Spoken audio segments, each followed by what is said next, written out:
Your analysis published back in May looked at the fact that Turner's sells about 20% of the guns in California, and but about of the guns recovered at crime scenes, they make up about 25%.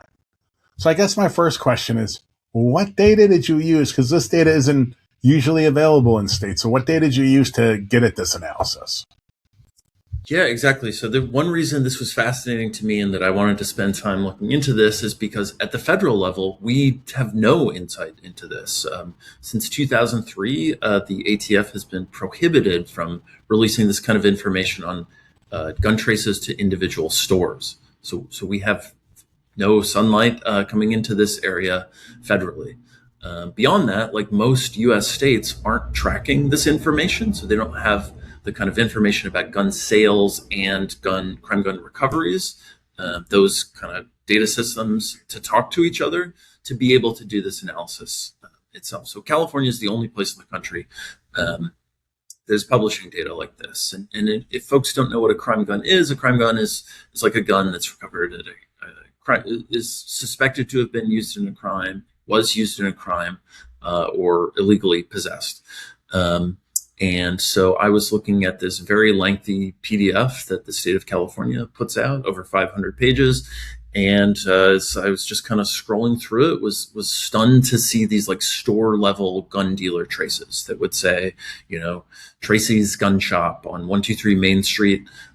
They sold during this time period, 100 guns, and they had 5 guns traced back to them. This is the kind of stuff we can't get from the federal government, that we don't get in 49 other states. And so that's why I wanted to dive into it.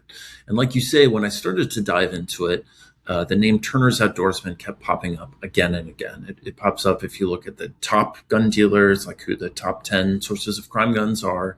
You'll see Turner's sort of monopolizing the top of that list. But also, you want to kind of account for the fact that this is the biggest gun seller in the state of California.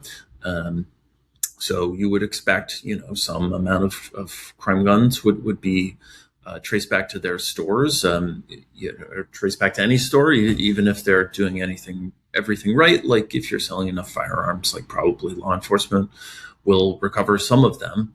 What was concerning, sources told me, was like the outsized share traced back to Turner. So like you say, 20% of sales that we saw in the data, but about 25% of crime guns. So their sales more likely to be recovered by law enforcement as crime guns.